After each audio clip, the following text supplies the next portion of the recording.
अब चूँकि उसकी बात मानने की वजह से एक लोकल बर्मीज़ मैन और उसके एलिफेंट को ख़तरा हो सकता था और the man has actually lost his life, तो इसी डर से कि कल को उनके साथ भी ऐसा ना हो, तो वहाँ के और जो महावत होते हैं जो कि हाथी को राइड करके लेकर जाते हैं, टेम कहते हैं उसको, वो लोग अपने हाथियों के साथ इस कैंप से भागना शुरू हो गए ताकि कल को उनके साथ ऐसा ना हो जाए। The only elephant that was still in the camp's vicinity was Shaw Dog, the dead man's mount. The hind ox had taken charge of his nephew's riderless elephant after the accident. She was restless, he said, and nervous, frequently flapping her ears, clawing the air with the tip of a trunk. This was neither uncommon nor unexpected, for the elephant is above all a creature of habit and routine.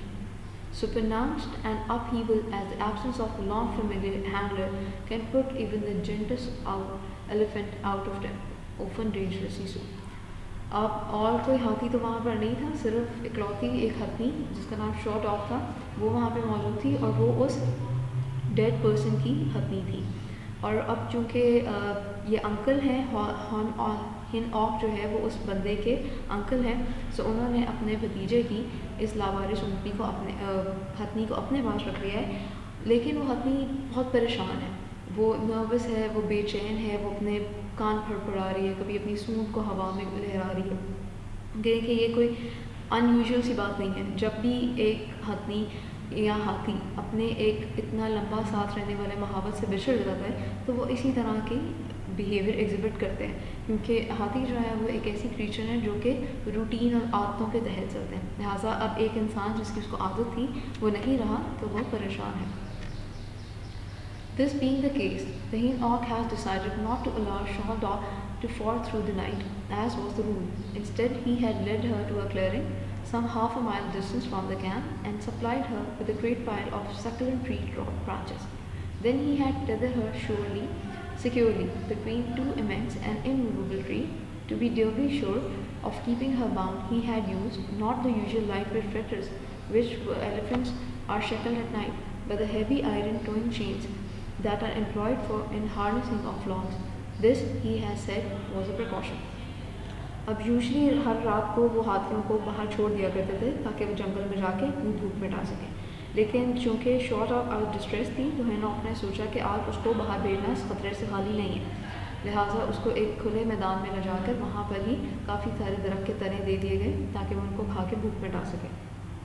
और उसने वहाँ पर उसको दो मजबूत दरख्तों के साथ सिक्योरली बांध दिया ताकि वो खुल ना सके। और उस दिन उसको उन्होंने वो यूजुअल चेन जिनसे हाथियों को रात में बांधते थे उससे नहीं बांधा, बल्कि बहुत बड़ी चेन से बांधा जिसके ज़रिए वो बड़ी बड़ी लॉग्स जो थी ट्री की उनको मूव किया करते थे।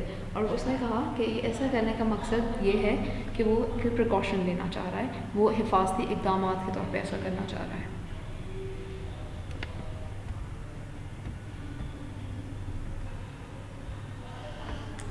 A precaution against what? I asked. He gave me a sidelong glass and said in a soft, slippery voice, just a precaution. There now remained in the camp only Hinnock and me. Of course, Meketakin is in his dive. It had not rained so much though the day, but with the approach of evening cloud had begun to mass in the sky. And by the time I blew my lamp out and rolled out of my mat, there was not a star to be seen. Soon the storm broke. Rain came pouring down, thunder went pealing back and forth across the valley. I had been asleep perhaps an hour or two when I was woken by a trickle of water leaking through the bamboo roof. उसने उससे पूछा कि किस चीज़ की एहतियाती तदाबीर जिसके लिए आप उसको बांध रहे हो। उसने उसको एक तिरछी सी निगाह के साथ कहा कि बस एक एहतियाती तदाबीर। अब कैंप में ज़्यादा लोग मौजूद नहीं थे, सिर्फ जो ओवरसीयर्स निगरान मौजूद थे और जो इंग्लिश उनका निगरान था वो भी अपने कमरे के अंदर मौजूद था। शाम तक इतनी कोई बारिश नहीं थी, लेकिन जैसे ही शाम होना शुरू हुई तो आसमान पे बादल गहरे होना शुरू हुए और जब जो नरेटर है इसने अपना लैम्प बुझा कर अपनी चारपाई पे लेटा तो बिल्कुल गहरे बादल हो गए थे कि आसमान पर कोई सितारा नज़र नहीं आ रहा था और जल्द ही तूफ़ान शुरू हो गया। बारिश इतनी ज़्यादा हुई कि दीवारों में से पानी टपकना शुरू हो गया और जब नरेटर की आँख खुली तो जिस छत के नीचे वो सो रहे थे वो बांस की छत टपकना शुरू हो गई और वहाँ से पानी उनके ऊपर गिर रहा था।